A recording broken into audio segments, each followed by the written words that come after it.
আসসালামু আলাইকুম ওরহমতুল্লাহি ওয়াবারাকাতুহ। ইন্নাল হামদালিল্লাহ ওয়াসসালাতু ওয়াসসালামু আলা মাল্লা নবিয়্যা বা'দা। সুপ্রিয় দর্শক, প্রীতি নিন, শুভেচ্ছা নিন। আপনাদের প্রত্যেককে স্বাগত জানাচ্ছি নেক্সাস টেলিভিশনের প্রাত্যহিক নিবেদন ইসলামী জীবন বিধানের আজকের সরাসরি সম্প্রচারিত এই মোবারক আয়োজনে। নিবেদক ইসলামী ব্যাংক বাংলাদেশ পিএলসি। প্রিয় দর্শক, প্রতিদিনের মতো আজও আমাদের সাথে একজন বিজ্ঞ ইসলামিক স্কলার রয়েছেন। তার মাধ্যমে আমরা জানব এবং জানানোর চেষ্টা করব, এবং সেই সঙ্গে আপনারাও নিশ্চয়ই প্রস্তুতি নিয়ে অধীর আগ্রহে অপেক্ষায় আছেন। আপনারা দুটো মাধ্যমে আমাদের সাথে প্রতিদিনের মতো সংযুক্ত হতে পারছেন। স্ক্রিনেই প্রদর্শিত নাম্বারে সরাসরি ডায়াল করে, এবং যারা আমাদেরকে অনলাইনে উপভোগ করছেন, আমরা জানি যে আমাদের এই আয়োজনটি অনলাইনেও সরাসরি সম্প্রচারিত হচ্ছে নেক্সাস টেলিভিশন ইসলামিক এই ফেসবুক পেজ থেকে। আপনাদেরকে মোবারকবাদ জানাচ্ছি। আর আপনারা ফোন করার পাশাপাশি আমাদের মন্তব্যের ঘরে আপনাদের যে কোনো জিজ্ঞাসা কিংবা কথা সংক্ষিপ্ত আকারে লিখলে সেখান থেকেও আমরা নেওয়ার চেষ্টা করব বিইজনিল্লাহি ওয়া বিতাওফিক। প্রিয় দর্শক, এবারে আমরা পরিচিত হব আজকের সম্মানিত মেহমানের সাথে। আমাদের সাথে আজ উপস্থিত হয়েছেন বিশিষ্ট ইসলামী চিন্তাবিদ, শিক্ষাবিদ, গবেষক, বরেণ্য আলেমে দ্বীন এবং খতিব, মসজিদুত তাকওয়া সোসাইটি, ধানমন্ডি, ঢাকা। আপনারা অনেকেই বুঝতে পেরেছেন আমাদের সকলের প্রিয় শায়েখ ফদিলতুল উস্তাজ হাফিজ মুফতি সাইফুল ইসলাম হাফিজাহুল্লাহ। আসসালামু আলাইকুম রহমতুল্লাহ বারাকাতুহু। ওয়ালাইকুম আসসালাম রহমতুল্লাহ বারাকাতুহু। শায়েখ, আপনাকে অভিনন্দন জানাচ্ছি এবং কৃতজ্ঞতা আপনার মূল্যবান সময়। অনেক ধন্যবাদ। জাযাকাল্লাহ খায়র। বারাকাল্লাহু ফিকুম। আল্লাহু বারিক ফিক। আলহামদুলিল্লাহ। প্রিয় দর্শক, আমরা শায়েখের সাথে পরিচিত হলাম। এবার আমরা জানব, প্রথমত আমরা শায়েখের মাধ্যমে কোন বিষয়ে কথা অবতারণা করব, জানার চেষ্টা করব। আমরা প্রতিদিনই একটি গুরুত্বপূর্ণ জীবন ঘনিষ্ঠ বিষয়ে কথা বলার চেষ্টা করি, আজও তার ব্যত্যয় ঘটছে না। প্রিয় দর্শক, তরুণরাই আমাদের সমাজের আশার প্রদীপ। এই তারুণ্যের শক্তিকে যদি আমরা ইতিবাচকভাবে কাজে লাগাতে পারি, এটা আমরা দেখেছি যুগে যুগে, এবং সাম্প্রতিক সময়ে আমাদের দেশেও আমরা দেখেছি যে তারুণ্যের এই শক্তিটাকে যদি ইতিবাচকভাবে কাজে লাগানো যায়, তাহলে ব্যক্তি, সমাজ, রাষ্ট্র, বৃহত্তর জনগোষ্ঠীর একটা বিপুল ইতিবাচক পরিবর্তন আসতে বাধ্য। এবং তারুণ্যের জয়গান কিন্তু কোরআন এবং সুন্নায় আল্লাহ রাব্বুল আলামিন এবং রাসূল করিম সাল্লাল্লাহু আলাইহি ওয়াসাল্লামও গেয়েছেন। তারুণ্যকে আল্লাহ রাব্বুল আলামিন শক্তি বলে অভিহিত করেছেন। রাসূল আকরাম সাল্লাল্লাহু আলাইহি ওয়াসাল্লাম তারুণ্যের এই সময়টাকে গনিমতের মাল হিসেবে অভিহিত করেছেন। আমরা তাই আজ সভ্য সমাজ বিনির্মাণে তারুণ্যের ভূমিকা, অত্যন্ত চমৎকার একটি বিষয় এবং খুবই যুগোপযোগী। আমরা শায়েখের কাছে যাচ্ছি। শায়েখ, আমরা শুনলাম যে সভ্য সমাজ বিনির্মাণে তারুণ্যের ভূমিকা, আপনি যদি শুরু করতেন। ইন্নাল হামদুলিল্লাহ ওয়াসসালাতু ওয়াসসালামু আলা রাসূলিল্লাহি আম্মা বা'দ। অনেক অনেক ধন্যবাদ। খুবই গুরুত্বপূর্ণ একটি বিষয় যে একটি সমাজকে যদি সভ্য করতে হয়, তাহলে সেই সমাজ বিনির্মাণে, সুন্দর সভ্য সমাজ বিনির্মাণে তারুণ্যের ভূমিকা কী। আমরা এই ক্ষেত্রে বলতে গেলে যেটা বলতে পারি, ইসলামের কথা যদি আমরা বলি, ইসলাম হলো একটি সহজাত জীবন বিধান। এটা কেবল ধর্মই নয়, এটা একটা সহজাত জীবন বিধান। আমাদের জীবন পরিচালনার ক্ষেত্রে, জীবন যাপনের ক্ষেত্রে আমাদের যা কিছু দরকার আছে এবং যেখানে যা কল্যাণ ছড়িয়ে ছিটিয়ে আছে মণিমুক্তর মতো, ইসলাম সেগুলো খুঁজে খুঁজে বের করে করে আমাদের সামনে উপস্থাপন করেছে। সুবহানাল্লাহ, সুবহানাল্লাহ। এই কারণেই আমরা যদি খেয়াল করি, তাহলে দেখব যে তারুণ্যের ব্যাপারে ইসলাম অত্যন্ত গুরুত্ব দিয়ে আমাদেরকে দিক নির্দেশনা দিয়েছে, আমাদেরকে বুঝিয়ে দিয়েছে। আমরা যদি কয়েকটা বিষয় খেয়াল করি, তাহলে দেখব পবিত্র কোরআনুল কারিমে তরুণ, তারুণ্য এবং যুবকদের নিয়ে ইসলাম কয়েক জায়গায় আলোচনা করেছে, এবং তাদের দ্বীনের ক্ষেত্রে কি ভূমিকা ছিল সেটা আল্লাহ তাআলা তুলে ধরেছেন। সুবহানাল্লাহ। এবং নবী রাসূলগণ তারা তাদের যুব বয়সে বা তারুণ্যের সময় তারা কিভাবে সমাজ বিনির্মাণে ভূমিকা রেখেছেন এবং সেটা আজীবন কিভাবে পালন করেছেন সেটাও আমরা জানি। ইব্রাহিম আলাইহিস সালাতু ওয়াসসালাম যখন তিনি একজন টকবকে তরুণ, সেই সময়ে একাই তিনি একটি সমাজ হয়ে উঠেছিলেন, আমরা জানি। সুবহানাল্লাহ। ঠিক এমনি করে আমরা আরও দেখেছি কোরআনুল কারিমের মধ্যে বিভিন্ন জায়গায় এসছে যে সমাজ যখন অন্ধকারে ডুবে যাচ্ছে, অপরাধে যখন তলিয়ে যাচ্ছে, এমতো অবস্থায় কিছু তরুণদের কথা আল্লাহ তাআলা উল্লেখ করেছেন। সেটা মুসা আলাইহিস সালাতু ওয়াসসালামের সময়ে, তারপরে সেটা আমরা দেখি যে সূরা কাহফের মধ্যে আসছে গুহাবাসীদের ঘটনা, এবং এমনকি আমরা এটাও দেখেছি আসহাবুল উখদুদের ক্ষেত্রে এই কথা উল্লেখ করা হয়েছে, হযরত ইউসুফ আলাইহিস সালাতু ওয়াস সালামের কথা উল্লেখ করা হয়েছে, এমনকি রাসূল সাল্লাল্লাহু আলাইহি ওয়াসাল্লামের যে তারুণ্যের যে ঘটনা, সেই ঘটনা সূরাতুল ফিলে যেটা ইঙ্গিত করা হয়েছে, এই সব কিছুই কিন্তু আমরা লক্ষ্য করতে পারি। পাশাপাশি আমরা এটাও দেখেছি যে রাসূল সাল্লাল্লাহু আলাইহি ওয়াসাল্লাম তারুণ্যের ব্যাপারে কি বলেছেন, কতটা গুরুত্ব দিয়েছেন। আপনি যদি দু একটা বিষয় দেখেন তাহলে দেখবেন, প্রথমত যেটা বলতে চাই, ইসলামের সূচনা পর্বে আল্লাহর রাসূল সাল্লাল্লাহু আলাইহি ওয়াসাল্লামের আশেপাশে যারা ছিলেন তারা বয়সে প্রায় সবাই তরুণ ছিলেন। অর্থাৎ ইসলামিক সমাজ বিনির্মাণে তরুণদের একটা বিশাল ভূমিকা সেই সময় ছিল, পরবর্তীতেও ছিল। এবং এই তরুণদের ক্ষেত্রে রাসূল সাল্লাল্লাহু আলাইহি ওয়াসাল্লাম কয়েকটি গুরুত্বপূর্ণ কথা বলেছেন। যদি আমরা তার একটা সার নির্যাস নিয়ে আসি তাহলে যেটা দাঁড়ায়, একটা হলো তরুণদের বা তারুণ্যের সবচেয়ে মূল্যবান সময় কোনটা? তারুণ্যটাই। এটাই হলো সবচেয়ে বড় মূল্যবান সময়, সম্পদ। এই তারুণ্যের ব্যাপারে রাসূল সাল্লাল্লাহু আলাইহি ওয়াসাল্লাম বলেছেন যে আল্লাহ সুবহানাহু ওয়া তাআলা তাকে প্রশ্ন করবেন আন শাবাবিহি, তার যৌবন, তার তারুণ্যের ব্যাপারে। ফিমা আফনাহু, তার এই তারুণ্যকে সে কোন খাতে ব্যয় করেছে। তার মানে তারুণ্য একটা সম্পদ, এই সম্পদটাকে আমরা কোন খাতে ব্যয় করছি সেটা ইসলাম আমাদের কাছে জানতে চাইবে, কিয়ামতের ময়দানে প্রশ্ন করা হবে। এর মানে হলো যে আমাদের সবসময় এটা মাথায় রাখতে হবে, যেটা একজন যুবককে রাসূল সাল্লাল্লাহু আলাইহি ওয়াসাল্লাম বলেছেন, আন তা'বুদাল্লাহা কাআন্নাকা তারা ফাইল্লাম তাকুন তারা ফাইন্নাহু ইয়ারাক। তুমি প্রত্যেকটা কাজ এমনভাবে করো যেন তুমি আল্লাহ তাআলাকে দেখতে পাচ্ছ। যদি সেই বিশ্বাস না থাকে তাহলে আল্লাহ সুবহানাহু ওয়া তাআলা তোমাকে দেখতে পাচ্ছেন, সেই বিশ্বাস তুমি অবশ্যই রাখবে। তার মানে হলো একজন তরুণ যদি তাকওয়াবান হন, ঈমানদীপ্ত হন, তাহলে তার মাধ্যমে একটা সমাজ সুন্দরভাবে বিনির্মিত হবে। দ্বিতীয় বিষয়টা রাসূল সাল্লাল্লাহু আলাইহি ওয়াসাল্লাম যেদিকে ইঙ্গিত করেছেন সেটা হলো যে এই তরুণ তার সময়টাকে কাজে লাগাবেন, সময়টাকে ভালো ক্ষেত্রে ব্যয় করবেন। তৃতীয় বিষয়টা আসছে ইন্না খায়রা মান ইস্তা'জারতাল কওয়িয়ুল আমিন, তিনি পরিশ্রমী হবেন, উদ্যমী হবেন, তিনি উদ্যোক্তা হবেন এবং সেই সাথে তিনি দক্ষতা অর্জন করবেন। তো এই বিষয়গুলো যদি আমরা খেয়াল করি, এবং পরিশেষে যেটা আমরা দেখি যে তরুণদের উদ্দেশ্যে আল্লাহর রাসূল সাল্লাল্লাহু আলাইহি ওয়াসাল্লাম তাদের ভূমিকার কথা বলেছেন যে তুমি যদি একটা সমাজে কোনো অন্যায় দেখো, এর প্রতিবাদ যদি তুমি করো, তাহলে আল্লাহ রাব্বুল আলামিনের কাছে এতটা প্রিয় যে 100 জন বৃদ্ধ প্রতিবাদ করলে আল্লাহ তাআলা যতটা না খুশি হন, তুমি একা প্রতিবাদ করলে তার চেয়ে বেশি খুশি হন। তার মানে একটা সভ্য সমাজ বিনির্মাণে তরুণদের এগিয়ে আসার ক্ষেত্রে ইসলাম এইভাবে তাকে আহ্বান করেছে। সুবহানাল্লাহ, অনেক শুকরিয়া শেখ, জাযাকুমুল্লাহ খায়ের। আপনি সংক্ষেপে অত্যন্ত চমৎকার করে আমাদেরকে বুঝিয়ে বললেন। আমরা আবারও ফিরবো আপনার গুরুত্বপূর্ণ আলোচনায়। দর্শক যুক্ত হয়েছেন আমাদের সাথে। আসসালামু আলাইকুম ওয়া রাহমাতুল্লাহ। দর্শক কথা বলুন। ওয়ালাইকুম সালাম ওয়া রাহমাতুল্লাহি ওয়া বারাকাতুহু। শাইখের কাছে আমার দুইটা কোশ্চেন আছে। জি। আমার ফার্স্ট কোশ্চেন। দুঃখিত প্রিয় দর্শক, লাইনটি কেটে গেছে কোনো কারণে, আবারও চেষ্টা করুন, ইনশাআল্লাহ পেয়ে যাবেন। জাযাকুমুল্লাহ খায়ের। আমরা দর্শককে মিস করলাম শেখ। আমরা আমাদের সাথে আলহামদুলিল্লাহ আরও একজন দর্শক যুক্ত হয়েছেন। আসসালামু আলাইকুম ওয়া রাহমাতুল্লাহ। দর্শক কথা বলুন।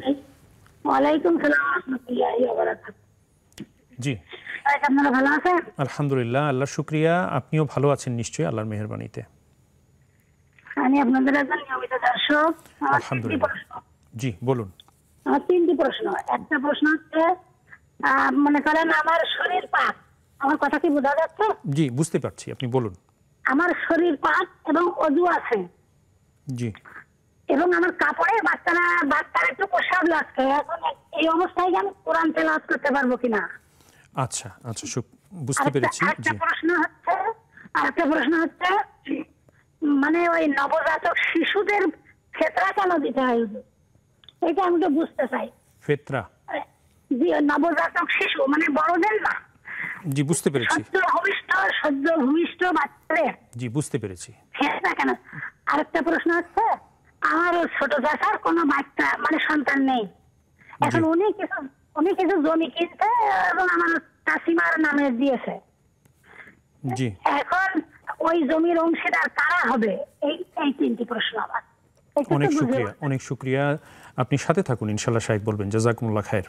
আলহামদুলিল্লাহ, শায়েখ আমাদের হাতে কিছু প্রশ্ন এসছে, অনলাইনেও কিছু প্রশ্ন এসছে, আমরা অনুমতি দিলে প্রশ্ন উত্তরে যাব ইনশাআল্লাহ। আমাদের এই বোনের প্রথম প্রশ্ন যে ওনার শরীর পাক, অজুও আছে, কিন্তু বাচ্চার একটু প্রস্রাবের ছিটা ওনার কাপড়ে লেগেছে, উনি কি এই অবস্থায় কোরআন তিলাওয়াত করতে পারবেন কিনা? অনেক ধন্যবাদ। জি, উনি কোরআনে কারিমের তিলাওয়াতে ওনার কোনো সমস্যা নেই, কিন্তু উনি যদি সালাত আদায় করতে যান তাহলে সেই কাপড়টাকে উনি পরিষ্কার করে নেবেন অথবা আরেকটা কাপড় তিনি পরিধান করে নেবেন। কিন্তু তিলাওয়াত করার ক্ষেত্রে ওনার বাধা নেই, উনি এমত অবস্থায় তিলাওয়াত করতে পারবেন ইনশাআল্লাহ। অনেক শুকরিয়া। ওনার দ্বিতীয় প্রশ্ন যে নবজাতক শিশুর জন্য ফিতরার বিধানটা কি? নবজাতক শিশুর ক্ষেত্রে ফিতরার বিধানটা হলো ঈদের সালাত পড়ার আগে, ঈদের দিন যদি কোনো সন্তানের পৃথিবীতে আগমন ঘটে তাহলে তার পক্ষ থেকে ফিতরাটা দিতে হয় ঈদের সালাতের আগে। তো যদি এমন হয়ে থাকে তাহলে ফিতরা আদায় করবেন, এবং এটা একটা আনন্দও বটে, এবং তার পক্ষ থেকে, তার জীবনের পক্ষ থেকে একটা চমৎকার সাদাকাও দেওয়া হচ্ছে। তো এই হলো বিষয়। আর যদি ঈদের নামাজের পরে জন্ম হয় তাহলে ফিতরা দিতে হবে না। অনেক শুকরিয়া। ওনার তৃতীয় প্রশ্ন, এই প্রশ্নে যাওয়ার আগে আমরা আরও একজন দর্শককে রিসিভ করব। আসসালামু আলাইকুম ওয়া রাহমাতুল্লাহ। দর্শক কথা বলুন। জি হুজুর, আমার প্রশ্ন হচ্ছে গিয়া যে মহিলারা যে সুন্নতি পোশাক পরে, জি, যে সেই সুন্নতি আমার আম্মা কাপড় পরে, তো সে যে তাবলিগ জামাত করে, তো সে বলছে যে সেইখানে সে শুনছে যে তাবলিগ জামাত করে কাপড় পরলে নামাজ হইবে না, কাপড় পরে সুন্নতি পোশাক পরা লাগবে। কাপড় মানে শাড়ি কাপড়? আচ্ছা, বুঝতে পেরেছি। জি কাপড়। জি, অনেক শুকরিয়া। এই কথাটা কতটা যুক্তিসঙ্গত? জি, বুঝতে পেরেছি। আর কোনো প্রশ্ন? অনেক শুকরিয়া। আপনি সাথে থাকুন, ইনশাআল্লাহ শায়েখ বলবেন। জাযাকুমুল্লাহ খায়ের। আরও একজন দর্শক রয়েছেন। আসসালামু আলাইকুম ওয়া রাহমাতুল্লাহ। জি, ওয়ালাইকুম আসসালাম ওয়া রাহমাতুল্লাহ। হুজুর, আমি মোহাম্মদ নীলা বলছি, পাবনা সদর থেকে। আলহামদুলিল্লাহ। আমার দুইটা প্রশ্ন ছিল। এক নম্বর হচ্ছে হুজুর, এশারের যে 4 রাকাত সুন্নত নামাজ আমরা মাঝে মাঝে বাদ রাখি, এটা রাখা যায়? আর জোহরের কি 4 রাকাত সুন্নত বাদ দেয়া যায়? এই সম্পর্কে বলবেন। প্রথম 4 রাকাত হুজুর জোহরের।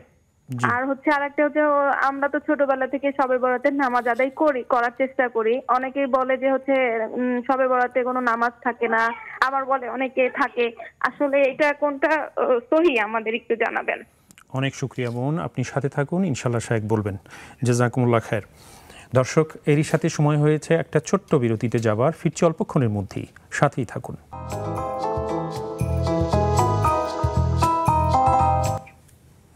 সুপ্রিয় দর্শক, আবারও আপনাদের প্রত্যেককে স্বাগত জানাচ্ছি নেক্সাস টেলিভিশনের প্রাত্যহিক নিবেদন ইসলামী জীবন বিধানের আজকের সরাসরি সম্প্রচারিত আয়োজনে।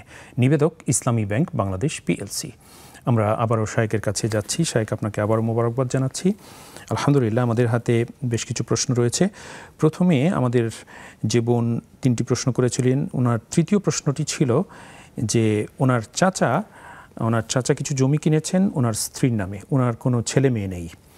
এখন এই বিষয়টি ঠিক আছে কিনা, বা ওনার সম্পত্তির এখানে আর কেউ ওয়ারিশ হবেন কিনা? অনেক ধন্যবাদ। বিষয়টা হলো যে প্রথমত যদি ওনার সন্তান না থেকে থাকে তাহলে ওনার স্ত্রী পাবেন 4 ভাগের 1 ভাগ, এবং ওনার মা, ওনার বাবা বেঁচে থাকলে ওনারা পাবেন, সম্ভবত মা পাবেন 3 ভাগের 1 ভাগ, বাকিটা পাবেন বাবা। আবার যদি মা বাবা জীবিত না থাকেন তাহলে আবার ভাইদের কাছে অংশটা চলে যাবে, বোনদের কাছে অংশটা চলে যাবে। এটা ক্ষেত্র বিশেষে স্তর বাই স্তর বিন্যাস হয়। আর দ্বিতীয় বিষয় যেটা বলতে চাচ্ছি, যে যদি তিনি তার স্ত্রীর নামে সম্পদ কিনে থাকেন এবং তিনি তার স্ত্রীকে যদি এটা গিফট আকারে দিয়ে থাকেন, তো এটা তিনি যেটা করেছেন এটা জায়েজ আছে আর কি। যেহেতু তার সম্পদ তিনি ক্রয় করেছেন, এখন তিনি এটা কারো নামে করেছেন বা কারো নামে দিয়েছেন, এটা তিনি করতে পারবেন, এটা চাইলে করা যায়। এখন ইন্টেনশনালি যেন কোনো ওয়ারিস বঞ্চিত না হয় বা উনি যেন না করেন, এটা খেয়াল করা দরকার। কারণ আল্লাহর একটা বিধান আল্লাহ দিয়েছেন, সেই বিধানের মধ্যে থাকলেই আমাদের কল্যাণ। কিন্তু বিধানের বাইরে যদি আমরা ইচ্ছাকৃতভাবে যাবার চেষ্টা করি, সেখানে কখনো কল্যাণ থাকে না।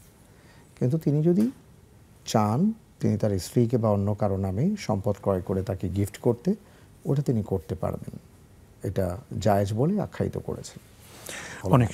অনেক শুকরিয়া শেখ, জাযাকুমুল্লাহ খায়ের। অনলাইন থেকে একটি প্রশ্ন নিচ্ছি। আফিফা দিল সিদ্দিকা উনি লিখেছেন যে উনি ঢাকা থেকে গোপালগঞ্জ যাওয়ার পথে কোনো ওয়াক্তের সালাত যদি ওয়াক্ত হয়ে যায় তাহলে তিনি কি কসর আদায় করবেন? যদি তিনি যাবার পথে ঢাকা থেকে গোপালগঞ্জ যান এবং সেটা যদি যে সফরের দূরত্ব আমরা জানি যে 48 কিলোমিটার, এটা নিয়ে আরও বেশ কিছু বক্তব্য আছে, তো যে এটার উপর আমল করেন, তো তিনি এই সফররত অবস্থায় যদি এমন হয় যে তিনি কোথাও সুযোগ পান, তাহলে তিনি 2 ওয়াক্তের সালাত একসাথে আদায় করাটা ওনার জন্য ভালো ছিল, এবং সেটা কসর। যেমন জোহর আসর একসাথে, মাগরিব এশা একসাথে। এটা জোহরের ওয়াক্তে জোহর আসর বা আসরের ওয়াক্তে জোহর আসর, মাগরিব এশা হলো মাগরিবের ওয়াক্তে মাগরিব এশা অথবা এশার ওয়াক্তে মাগরিব এশা। অর্থাৎ আসর আর মাগরিব একসাথে করা যাবে না, এ দুটো আলাদা করতে হবে। আর ফজরের ওয়াক্তে ফজরই পড়তে হয় 2 রাকাত। আর এই চলমান অবস্থায়, সফররত অবস্থায় তিনি কসরের নামাজ পড়বেন। এখন যদি ব্যাপারটা এমন হয় যে তিনি সেটা পড়তে পারেননি, বাসায় গিয়ে যদি পড়তে চান, তাহলে যে নামাজটা ছুটে গেছে ওনার জন্য ইচ্ছাধীন, উনি চাইলে কসরের হুকুমটা পালন করে উনি 4 রাকাত বিশিষ্ট নামাজ 2 রাকাত পড়তে পারেন। আবার যদি তিনি মনে করেন যে এটা সময় ছিল পড়িনি, এখন যেহেতু পুরোটাই পড়ছি, সেই হিসাবে তিনি 4 রাকাতও পড়তে পারবেন। জি, অনেক শুকরিয়া শেখ, জাযাকুমুল্লাহ খায়ের। প্রিয় বোন, আশা করি আপনি বুঝতে পেরেছেন। এরপর আরও একটা প্রশ্ন আছে গুরুত্বপূর্ণ, আমরা আরও একজন দর্শককে নেব। আসসালামু আলাইকুম ওয়া রাহমাতুল্লাহ। আপনারা ভালো আছেন হুজুর? আলহামদুলিল্লাহ, আল্লাহর শুকরিয়া। আপনিও ভালো আছেন নিশ্চয়ই আল্লাহর মেহেরবানিতে? আলহামদুলিল্লাহ ভালো। জি বলুন বোন। আমার 2টা প্রশ্ন। আমার প্রথম প্রশ্ন হলো, একটু হুজুরকে বলবো একটু ধৈর্য ধরে শুনতে। জি, একটু ছোট করে মূল প্রসঙ্গটা বলবেন। জি বলুন। আমি খুব এটা নিয়ে খুব একটা চিন্তার মধ্যে আছি, এখন আপনি একটু ভালো করে শুনবেন। বলুন এটা আমার হাজবেন্ডের হলো 71 সালে তার বাবা মারা যায়, মানে ওই সে সময় নিয়ে গেছে দইরা, আর ফেরত আসে নাই। এখন ওনার বাড়িতে কিছু জমি জমা ছিল, মানে ভালোই জমি ছিল, কারণ ওইটা বিক্রি করে ওইখানে যাইয়ে থাকা তার প্রায় নিরাপদ ছিল না। এত বছরের মধ্যে সে যায়ও নাই, থাকে নাই, আর নিরাপদ ছিল না। এখন সেই জমিটা গুলো বিক্রি করার জন্য বলা হয়েছিল, কিন্তু ওনার চাচা তো বাইরে আছে, চাচার ছেলেরা আছে, ওনারা জমিটা কেনেও নাই, ঠিক দাম বলে নাই, কেনে নাই, ওনাদের বলা হয়েছে, কিন্তু ওনারা নেয় নাই। না নিয়ে এখন মানুষের কাছে বলতেছে যে আমরা দাবি ছাড়বো না, অন্য একজনের কাছে বিক্রি করা হয়েছে জমিটা। ওনাকে বলা হয়েছিল, ওরা অর্ধেক দামও বলে না, দামে হয় না, কিন্তু মানুষ বলে যে এই জমির দাম এটা, এবং বললে নেয় নাই, কিন্তু এখন মানুষের কাছে বলে যে আমরা দাবি ছাড়বো না। এটা কি আমাদের ভুল হয়েছে? আর আমরা এখন তাহলে কি করবো? এই 1 নম্বর প্রশ্ন। জি, বুঝতে পেরেছি। আর একটা হলো, আমরা যে নামাজ পড়তে বসি হুজুর, জি, বসলে প্রথম সেজদার পরে ডাইন দিকে পাও বাস করে বসা হয়, ওই অবস্থায় যে সেজদা দেই, তাহলে কি আমাদের নামাজ হয় নাকি আবার পা উঠেই সেজদা দিতে হবে? আচ্ছা, বুঝতে পেরেছি। অনেক শুকরিয়া, আপনি সাথে থাকুন, ইনশাআল্লাহ শায়েখ বলবেন। জাযাকুমুল্লাহ খায়ের। আলহামদুলিল্লাহ, শায়েখ আরও 2টো প্রশ্ন এসেছে। তার আগে অনলাইন থেকে একটি প্রশ্নের কথা বলেছিলাম। আমাদের এক বোন সুবর্ণ শিলা, উনি জানতে চেয়েছেন যে আইয়ামে বীজের যে রোজাগুলো 13, 14, 15, এই 3 দিন যদি আমাদের কোনো মা বোনের যে মাসিক অসুস্থতা থাকে, তাহলে তিনি এই রোজাগুলো কি অন্য কোনো বিকল্প আছে রাখার? অনেক ধন্যবাদ। আইয়ামি বিয়েদের রোজাটা তো নফল রোজা, তো নফল রোজার আলাদা এটার কোনো কাজা নেই। তো যদি তিনি ওটা রাখতে না পারেন, যেহেতু সোমবার রাখার অপশন আছে, বৃহস্পতিবার রাখার অপশন আছে, এমনকি আমরা এটাও জানি যে দাউদ আলাইহিস সালাতু ওয়াস সালামের সিয়াম ছিল 1 দিন পর পর, তো তিনি চাইলে সেটাও রাখতে পারেন। কিন্তু নফল কোনো রোজা তিনি রাখতে পারেননি, সেটা নিয়ত করে পরবর্তীতে রাখবেন, এটার অপশনটা নেই, কারণ নফলের কাজা নেই, এই নফল রোজার কোনো কাজা হয় না। অনেক শুকরিয়া শায়েখ, জাযাকুমুল্লাহ খায়ের। এরপর আমাদের এক বোন ফোনে একটি প্রসঙ্গ অবতারণা করেছেন, সেটি হচ্ছে যে ওনার আম্মা এবং ওনারা হিজাব করার চেষ্টা করেন, এবং সেখানে কিছু মহিলারা যারা দিনের দাওয়াতি কাজ করেন, তো তারা বলেছেন যে না, শাড়ি পরে নামাজ হবে না, সালাত আদায় হবে না, বিষয়টি সঠিক কিনা?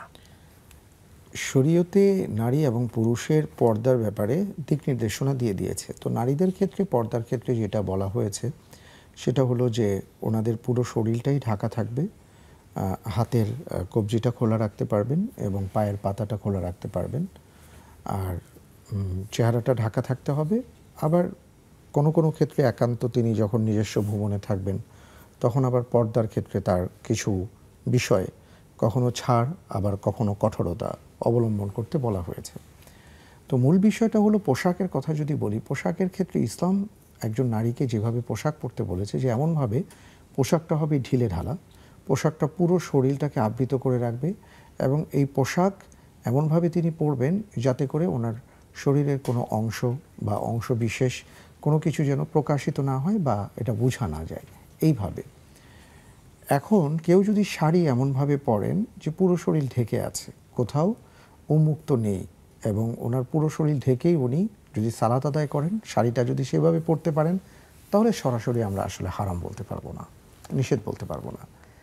আবার কেউ হয়তো সালোয়ার কামিজ পরেছেন অথবা ম্যাক্সি পরেছেন, কিন্তু দেখা গেল হয়তো পোশাকটা এমন যে এত টাইট ফিট যেটা দৃষ্টিকটু এবং ইসলাম এটাকে ভালো চোখে দেখে না। তো ওই ক্ষেত্রে আবার তাকে বলা হয়েছে যে তার এই পোশাক পরাটা হয়নি বা এই অবস্থাতে নামাজ হবে না। তো মূল ব্যাপারটা হলো মূল নীতিটা খেয়াল রাখতে হবে, ঢিলে ঢালা পোশাক এবং পুরো শরীর ঢাকা থাকতে হবে, কোনো অংশ খোলা থাকতে পারবে না, এগুলো খেয়াল রাখা। আবার অনেকে যারা শাড়ি পরে সালাত আদায় করেন, আমাদের অনেক মা বোনেরা হয়তো খেয়াল করেন না, ওনাদের চুলের অংশ খোলা থাকে। চুল কিন্তু পর্দার অন্তর্ভুক্ত, এই কারণে কারো যদি চুল বের হয়ে যায় তাহলে কিন্তু তার নামাজ হবে না। এগুলো খুবই সেন্সিটিভ, আমাদের মা বোনদের এই ব্যাপারটা খুবই সেন্সিটিভ, কিন্তু অনেক সময় অনেকেই না জানার কারণে দেখা যাচ্ছে যে ওনারা কিন্তু এইভাবে সালাত আদায় করেন। এই কারণে যেটা ভালো সেটা হলো এমন পোশাক পরা যে পোশাকটা পুরো শরীর ঢেকে ফেলে এবং এমন পোশাক পরেই চলাফেরা করা, কারণ শুধু নামাজের জন্য এটা বলা হয়নি, সর্বাবস্থায় বলা হয়েছে পোশাকের ক্ষেত্রে। তো এটা খেয়াল রেখে ওইভাবে তারা সালাত আদায় করবেন ইনশাআল্লাহ। অনেক শুকরিয়া শেখ, জাযাকুমুল্লাহ খায়ের। আরও একজন দর্শক রয়েছেন আমাদের সাথে। আসসালামু আলাইকুম ওয়া রাহমাতুল্লাহ। দর্শক কথা বলুন। ওয়ালাইকুম সালাম ওয়া রাহমাতুল্লাহি ওয়া বারাকাতুহু। আর সম্মানিত শাইখের কাছে আমার দুইটা কোয়েশ্চেন আছে ভাইয়া। জি বলুন প্লিজ। আমার ফার্স্ট কোয়েশ্চেন হচ্ছে কসরের নামাজ সম্পর্কে। মানে যতই দূরে যায় না কেন, কসরের নামাজ যদি আমি না পড়ি, মানে পুরো নামাজটাই যদি আদায় করি, তাহলে কি আমার নামাজ হবে? আর আমার সেকেন্ড কোয়েশ্চেন হচ্ছে যে মানে ওয়াদা ভঙ্গের ব্যাপারে, যে এক রিলেটিভ তার মানে ব্যবহারে আমি সন্তুষ্ট না, তো আমি ওয়াদা করে ফেললাম যে তার বাসায় গেলে শুধু ঝগড়াঝাটি হয়, আমি যাব না। হ্যাঁ, আমি যাব না, আমি ওয়াদা করে ফেললাম। এমন দেখা যায় কিছুদিন পরে তার বাড়ি থেকে খুবই অসুস্থ হয়ে গেল কি মারা গেল, তো সেই ক্ষেত্রে তো আমার ওয়াদাটা ভঙ্গ হয়ে যাচ্ছে। তা আমি কি এখন কি করতে পারি, আমি কি করণীয়? বুঝতে পেরেছি। অনেক শুকরিয়া, অনেক শুকরিয়া জাযাকুমুল্লাহ খায়ের। আলহামদুলিল্লাহ, দুটি জীবন ঘনিষ্ঠ প্রশ্ন করেছেন, আপনাকে মোবারকবাদ। সাথে থাকুন, শায়েখ বলবেন। জাযাকুমুল্লাহ খায়ের। আলহামদুলিল্লাহ। প্রিয় দর্শক, আবারও যাচ্ছি ছোট্ট বিরতিতে, ফিরছি অল্পক্ষণের মধ্যেই, আশা করছি সাথেই থাকবেন।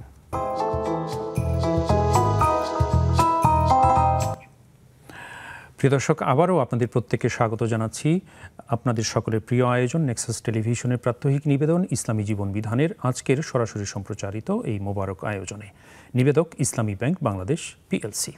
প্রিয় দর্শক, আমরা আমাদের কল্যাণের স্বার্থে এবং সাওয়াবের নিয়তে আপনারা যারা অনলাইনে আমাদেরকে দেখছেন, আপনারা এই আয়োজনটিকে শেয়ার করে দিতে পারেন, অন্যরা উপকৃত হবেন, আমরাও কল্যাণ লাভ করব ইনশাআল্লাহ তাআলা।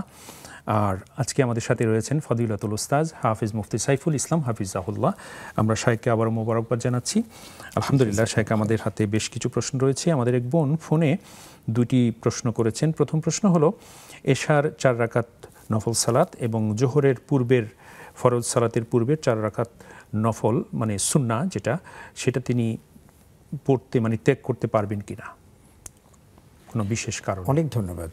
জি, যদি ওনার কোনো বিশেষ কারণ থাকে তাহলে তিনি চাইলে সুন্নাহ নামাজ উনি ত্যাগ করতে পারবেন, কিন্তু অবজ্ঞা করতে পারবেন না। অবজ্ঞা আর ত্যাগ করা দুটো এক জিনিস নয়। আমি কোনো কারণে পড়তে পারছি না বা পড়লাম না, সেটা এক জিনিস। পড়লে অবশ্যই আমার উপকার হবে এবং আমি দুনিয়াতেও এটার ফলাফল পাবো, আখিরাতে তো পাবোই, কিন্তু অবজ্ঞা করলে অবশ্যই এটার খেসারত দিতে হবে এবং এটা হারাম। তো এই দুই জিনিস ওটা খেয়াল রেখে আমরা আমল করবো ইনশাআল্লাহ। কেউ যদি নিয়মিতভাবে এটা না পড়েন তাহলে কি সেটা অবজ্ঞা হিসেবে বিবেচিত হবে? এটা অনেক সময় কিছু কিছু বিষয় আছে, খুব সূক্ষ্ম জ্ঞানে অনেক কিছুই আমরা মিন করতে পারি। অবহেলাজনিত কারণে অনেকে অনেক সময় অনেক আমল করেন না, কিন্তু মন থেকে তিনি সেটা মানেন যে না এটা মানি, কিন্তু এটা করা হয় না।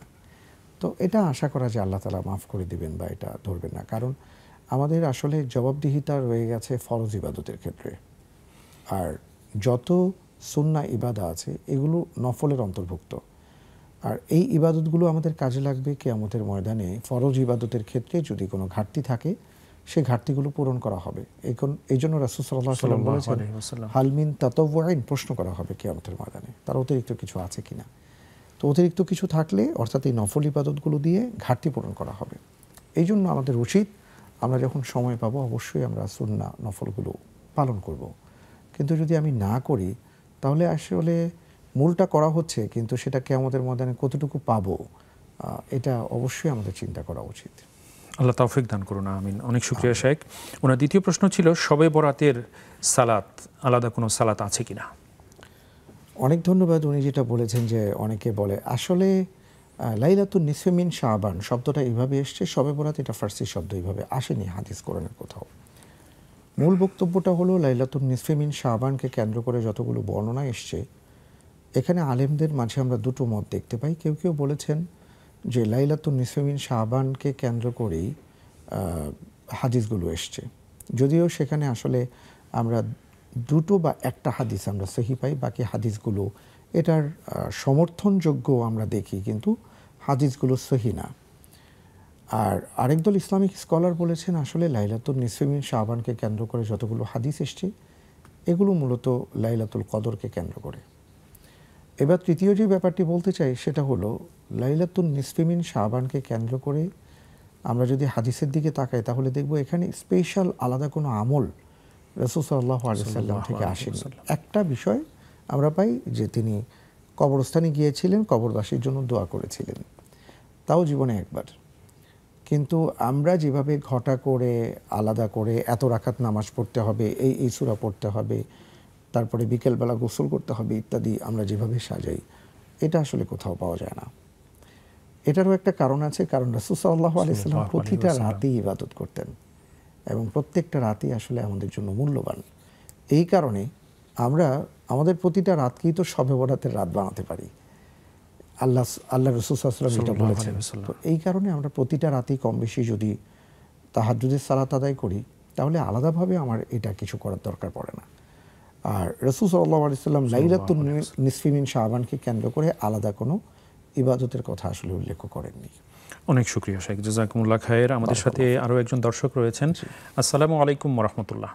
দর্শক ওয়ালাইকুম আসসালাম ওয়া রাহমাতুল্লাহ।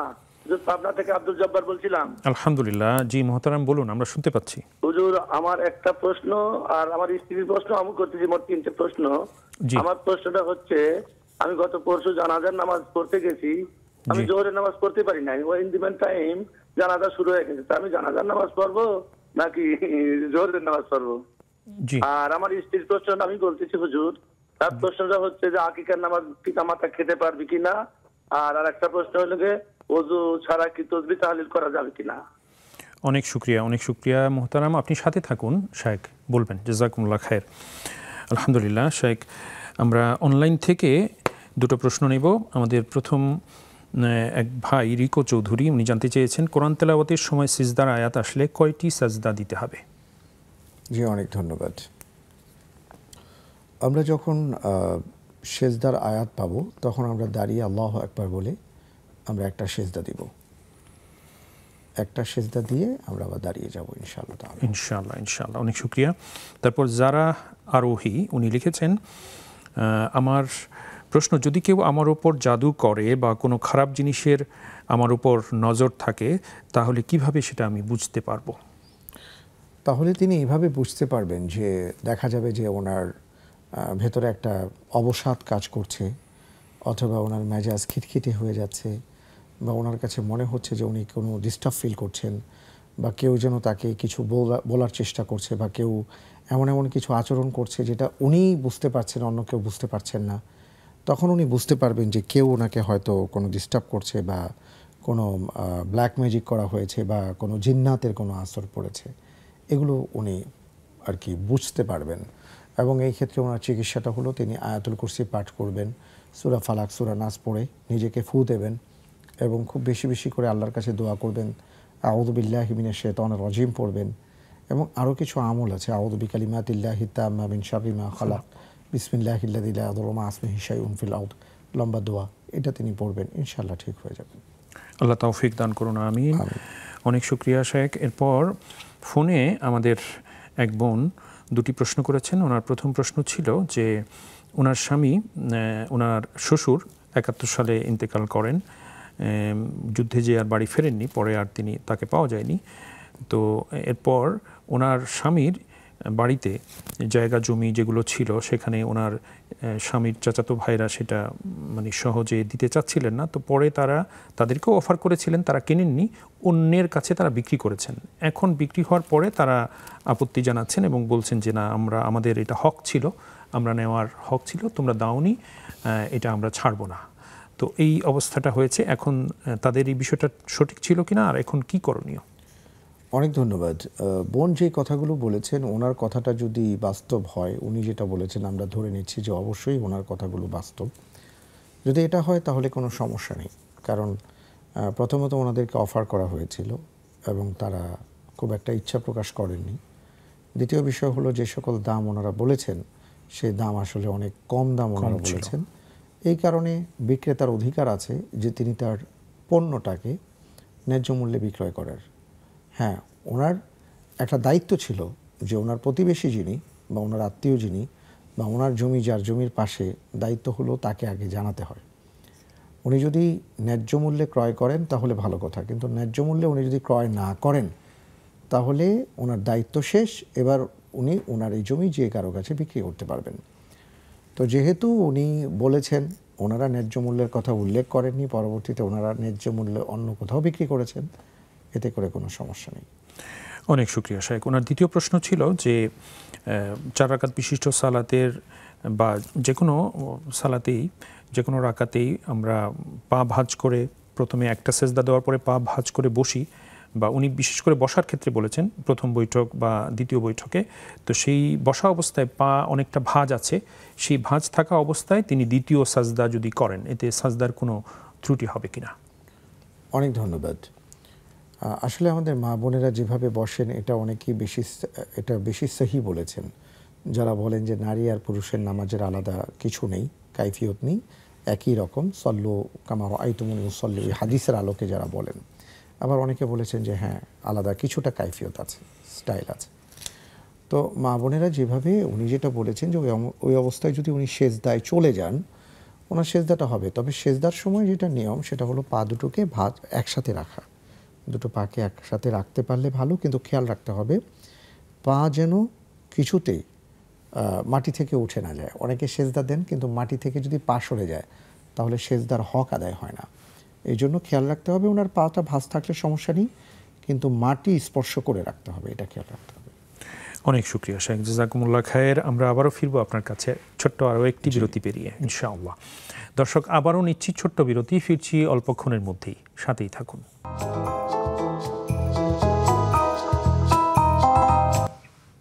প্রিয় দর্শক, আবারও আপনাদের প্রত্যেককে স্বাগত জানাচ্ছি আপনাদের সকলের প্রিয় আয়োজন নেক্সাস টেলিভিশনের প্রাত্যহিক নিবেদন ইসলামী জীবন বিধানের আজকের সরাসরি সম্প্রচারিত আয়োজনে। নিবেদক ইসলামী ব্যাংক বাংলাদেশ পিএলসি। আমরা শায়েখকে আবারও মোবারকবাদ এবং কৃতজ্ঞতা জানাচ্ছি। শায়েখ, আমরা অনুষ্ঠানের শেষ ধাপে পৌঁছে গেছি। আমরা হয়তো সব মিলিয়ে 8-9 মিনিটের মতো পাবো। আমরা অনেক প্রশ্ন আছে, আমরা চেষ্টা করব ছোট করে। শায়েখ, আমাদের এক বোন দুটি প্রশ্ন করেছেন। প্রথম প্রশ্নটি ছিল যে কসরের সালাত, উনি কসরের সালাত না পড়ে যদি পুরোটা পড়তে চান, 2 রাকাত 4 রাকাত বিশিষ্ট সালাত 2 রাকাত না পড়ে তিনি যদি পুরোটা পড়তে চান 4 রাকাত, করতে পারবেন কিনা? অনেক ধন্যবাদ। উনি চাইলে পড়তে পারবেন, তবে না পড়াটা উত্তম। কারণ আল্লাহ তাআলা যখন যে হুকুম দিয়েছেন সেই হুকুম পালন করাটাই হলো ইবাদত। যেমন মনে করেন যে আমরা রমজানের 30তম রমজানের দিন আমরা খাচ্ছি না, আবার পহেলা শাওয়াল আমরা খাচ্ছি, খাওয়াটা ইবাদত, না খাওয়াটা ইবাদত। তো আল্লাহ সুবহানাহু ওয়া তাআলা বলেছেন ওয়াইদা দারাবতুম ফিল আরদি ফালাইসা আলাইকুম জুনাহুন আন তাকসুরু মিনাস সালাহ, সূরা নিসার মধ্যে আসছে। তোমরা যখন সফররত অবস্থায় থাকবে তখন তোমাদের কোনো সমস্যা নেই সালাতকে ছোট করাতে। আর কসর শুধুমাত্র 4 রাকাত বিশিষ্ট ফরজ নামাজের ক্ষেত্রেই হয়, অন্য কোনো ক্ষেত্রে কিন্তু কসর নেই। অর্থাৎ 3 রাকাত বিশিষ্ট নামাজ 3 রাকাতই পড়তে হয়, 2 রাকাত তো 2 রাকাতই পড়তে হয়। রাসূল সাল্লাল্লাহু আলাইহি সাল্লামকে এই সম্পর্কে জিজ্ঞেস করা হয়েছিল, সাহাবায়ে কেরাম প্রশ্ন করেছিলেন। আল্লাহ রাসূল সাল্লাল্লাহু আলাইহি সাল্লাম বলেছেন, এটা আল্লাহ তাআলার পক্ষ থেকে তোমাদের জন্য একটা সাদাকা, তিনি তোমাদেরকে সাদাকা করেছেন, তোমরা সেটা গ্রহণ করো, এটাই তোমাদের জন্য উত্তম। ওমর বিন খাত্তাব রাদিয়াল্লাহু তাআলা থেকে হাদিসটা বর্ণিত। এই কারণে আমরা কসরের হুকুমটা এটা আল্লাহ তাআলার পক্ষ থেকে নিয়ামত সাদাকা মনে করে পালন করার চেষ্টা করব। আল্লাহ তৌফিক দান করুন, আমিন। অনেক শুকরিয়া শেখ। ওনার দ্বিতীয় প্রশ্ন ছিল, উনি ওনার এক আত্মীয়ের বাড়িতে যাওয়ার বিষয়ে উনি ওয়াদা করেছিলেন যে তার বাড়িতে যাবেন না, কেননা তিনি তার সাথে দুর্ব্যবহার করছিলেন। তো পরে সেই আত্মীয়ের বাড়িতে কেউ একজন বা উনি অসুস্থ হওয়াতে তিনি চলে গিয়েছিলেন তাকে দেখতে। এখন কি তার ওয়াদা ভঙ্গের কারণে তাকে কি কাফারা আদায় করতে হবে? আসলে ওয়াদাটা কেমন ছিল সেটা তো আমরা জানি না। উনি যদি আল্লাহর নামে শপথ করে থাকেন, যদি আল্লাহর নামে শপথ করে থাকেন তাহলে শপথ ওনার ভঙ্গ করাটাই উচিত, কারণ সব শপথ সঠিক হয় না। আমাদের যেই শপথ সঠিক না সেটা ভেঙে ফেলতে হয়। ভেঙে প্রয়োজনে আপনি কাফারা দিয়ে দেন, 10 জন মিসকিনকে খাদ্য দিয়ে দেন, অথবা পোশাক দিয়ে দেন, বা 3 দিন রোজা রাখুন। কিন্তু আপনি যেই শপথটা করেছেন এটা আপনার উচিত হয়নি, এটা ইসলাম পছন্দ করে না। আর দ্বিতীয় বিষয়টা হলো যে আপনি অবশ্যই যাবেন, কেউ অসুস্থ হলে দেখতে যাবেন, এটা তার হক। কেউ যদি আপনার সাথে দুর্ব্যবহার করে এটার জন্য তিনি আল্লাহর কাছে জবাবদিহি করবেন, কিন্তু আপনার জবাবদিহিটা যেন সুন্দর হয় সেটা আপনাকে দেখতে হবে, আমাদের দেখতে হবে, আমাদেরটা। এটাই হলো নিয়ম। আল্লাহ তৌফিক দান করুন, আমিন। শেখ আমাদের সাথে দর্শক যুক্ত হয়েছেন। জি, আসসালামু আলাইকুম ওয়া রাহমাতুল্লাহ। দর্শক কথা বলুন। আসসালামু রাহমাতুল্লাহ। জি হুজুর, আমার 3টি প্রশ্ন ছিল। জি বোন বলুন। 1 নাম্বার প্রশ্ন, আমার হাজবেন্ড নামাজ পড়ে না, তাকে যদি নামাজের কথা বলি সেটা ওটা বলে আমাকে মানে করে দেয়, নামাজ পড়তে চায় না। আর জুম্মার দিন শুনেছি যে 3 জুম্মা যে ব্যক্তি নামাজ পড়বে না সে তাকে নাকি এর সাথে তুলনা করা হবে মুনাফিকের সাথে। তো এর জন্য আমি কি করতে পারি? আর দ্বিতীয় প্রশ্ন, যখন আজান দেয় তখন আজানের সাথে সাথে কি মহিলারা মসজিদে যে জামাত শুরু হয় তার সাথে কি মহিলারাও নামাজ পড়তে হবে, না একটু সময় দিলে কোনো অসুবিধা আছে? অনেকে বলেন যে একটু পরে পড়তে হয়, সঠিক কিনা? জি জি, অনেক শুকরিয়া বোন, আপনি সাথে থাকুন, শায়েখ বলবেন। জাযাকুমুল্লাহ খায়ের। আমাদের সাথে আরও একজন দর্শক রয়েছেন। আসসালামু আলাইকুম ওয়া রাহমাতুল্লাহ। দর্শক জি বলুন। দুঃখিত প্রিয় দর্শক, আপনি আবারও চেষ্টা করুন, ইনশাল্লাহ পেয়ে যাবেন। জাযাকুমুল্লাহ খায়ের। আলহামদুলিল্লাহ শেখ, আরও কিছু প্রশ্ন এসছে। তার আগে আমরা অনলাইন থেকে একটি প্রশ্ন নিচ্ছি। সুলতানা আক্তার, উনি লিখেছেন, আমার হাঁটু এবং কোমরে অনেক ব্যথা, রুকু করার সময় মাঝে মাঝে হাত হাঁটু পর্যন্ত যায় না, তাহলে আমার কি করা উচিত? ফাত্তাকুল্লাহ মাস্তাতা'তুম, আল্লাহ তাআলা বলেছেন যতটুকু পারা যায় আল্লাহকে ভয় করো। তা আপনার হাঁটুতে যেহেতু ব্যথা, আল্লাহ তাআলা সুস্থ করে দিন। আপনার রুকুর ক্ষেত্রে আপনি যতটুকু পারেন আপনি ততটুকু করবেন, এটাই আপনার জন্য প্রযোজ্য। আবার ঠিক সেজদার ক্ষেত্রেও তাই বলবো যে আপনার হাঁটু ভাঁজ যদি আপনি করতে পারেন ভালো, করতে না পারলে যেভাবে আপনি সেজদা দিতে কমফোর্ট ফিল করেন যতটুকু আপনি পারেন সেইভাবে আপনি সেজদা দেন, রুকু দেন, এটা ইনশাআল্লাহ তাআলা আল্লাহ কবুল করবেন। আমিন। অনেক শুকরিয়া শেখ। আরেকজন বোন সুবর্ণা শিলা, উনি লিখেছেন যে মুমূর্ষু রোগীর পাশে সূরা ইয়াসিন পড়তে হয়, এটি কি সহিহ হাদিস দ্বারা প্রমাণিত? না, এটা সহিহ হাদিস দ্বারা প্রমাণিত নয়, বরং সহিহ হাদিস দ্বারা যেটা প্রমাণিত সেটা হলো তাকে তালকিন করতে হয়। তালকিনের নিয়ম হলো তার পাশে বেশি বেশি কালিমায়ে শাহাদা পড়া, এবং তিনি যদি কালিমায়ে শাহাদা একবার পড়ে ফেলেন তখন সবাই চুপ হয়ে যাবেন, আর কোনো কথা বলবেন না, মনে মনে দোয়া করতে থাকবেন। কারণ ওই মুহূর্তটা খুব কঠিন মুহূর্ত, তিনি যেন তার জীবনের শেষ কথাটা ভালো হয় এটার চেষ্টা করা, এটাকেই তালকিন বলে। আল্লাহ তৌফিক দান করুন, আমিন। অনেক শুকরিয়া শেখ। আমাদের হাতে আর মিনিট 4 সময় আছে। আমাদের এক বোন জানতে চেয়েছিলেন যে তিনি আমাদের এক ভাই, উনি জানতে চেয়েছেন যে জানাজার সালাতে তিনি যখন শরীক হচ্ছিলেন তখন তিনি জোহরের ওয়াক্তও ছিল এবং জোহরের সালাতও তার পড়া হয়নি। ওয়াক্ত যদি চলে যাওয়ার উপক্রম হয় এবং সেই সময়ে যদি জানাজার সালাত অনুষ্ঠিত হয়, তাহলে তিনি কোনটা আদায় করবেন? প্রথমত তিনি যদি জামাত শেষ হয়ে গেছে, গিয়ে দেখলেন যে জানাজা আছে এবং ওয়াক্ত আছে, তাহলে অবশ্যই আগে জানাজায় তিনি শরিক হবেন। আর যদি বিষয়টা এমন হয় যে তিনি নামাজ পড়েননি, জানাজার সামনে কিন্তু ওয়াক্তও নেই, অর্থাৎ জানাজা ধরে উনি নামাজ পড়লে ওয়াক্ত পাচ্ছেন না, তাহলে তিনি জানাজা ধরবেন না, ওনার ফরজ সালাত তিনি আদায় করবেন।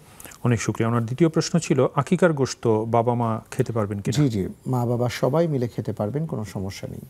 তৃতীয় প্রশ্ন, অজু ছাড়া তাসবিহ তাহলিল পাঠ করতে পারবেন অজু ছাড়া তাসবিহ তাহলিল কোরআনে কারিমের তিলাওয়াত সব করা যাবে, কিন্তু কোরআন স্পর্শ করা যাবে না।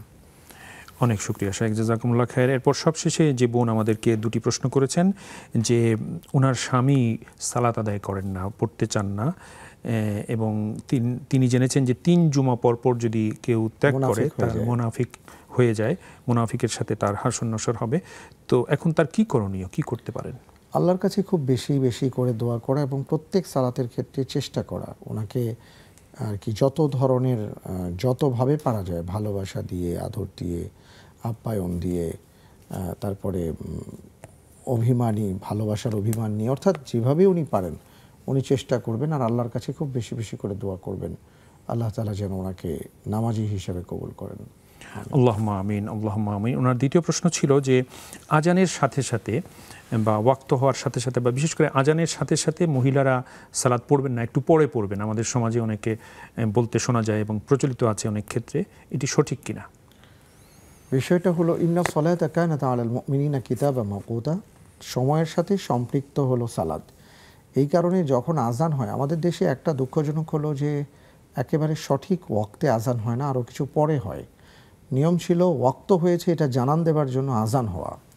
তো মূল ব্যাপার হলো আজানও না, তিনি ওয়াক্ত হয়েছে যদি জানতে পারেন, তিনি সেখান থেকে যেই কোনো সময় ওয়াক্তের মধ্যেই সালাত আদায় করতে পারেন। ওনার জামাতের অপেক্ষা করাও লাগবে না, উনি চাইলে আগেও পড়তে পারেন, পরেও পড়তে পারেন, তবে আগে পড়াটাই, ওয়াক্ত হওয়ার সাথে সাথে পড়াটাই উত্তম। অনেক শুকরিয়া শেখ। শেখ, আর 1 মিনিটে যদি আমাদের আজকের যে তরুণরা আমাদেরকে নতুন সূর্য, নতুন সকাল এনে দিল, এই তরুণদের উদ্দেশ্যে আপনি যদি একটু ছোট্ট 1 মিনিটের একটু নসিহত এটাই করতেন। ওনাদের উদ্দেশ্যে বলতে চাই যে আপনারা যে একটা নতুন প্রভাতের ভোর আল্লাহ তাআলা আপনাদের মাধ্যমে আমাদেরকে দিয়েছেন, এটা অনেক বড় আমানত এবং এই আমানতদারিতা আপনারা রক্ষা করে চলবেন।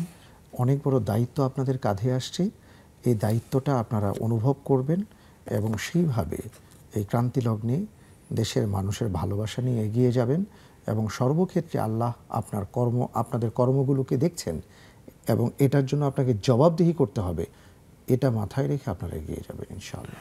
অনেক শুকরিয়া শেখ, জাযাকুমুল্লাহ খায়ের, আপনাকে আবারও আয়োজনের পক্ষ থেকে এবং আমাদের সকল দর্শক শ্রোতার পক্ষ থেকে আপনাকেও ধন্যবাদ। শুকরান, জাযাকুমুল্লাহ খায়ের। প্রিয় দর্শক, আজ এখানেই আমরা ইতি টানছি। আগামীকালকের অনুষ্ঠান দেখার সাদর আমন্ত্রণ জানিয়ে আপনাদের প্রত্যেককে আবারও অসংখ্য মোবারকবাদ এবং কৃতজ্ঞতা জানিয়ে আল্লাহ হাফেজ, ওয়াসসালামু আলাইকুম ওয়া রাহমাতুল্লাহি ওয়া বারাকাতুহু।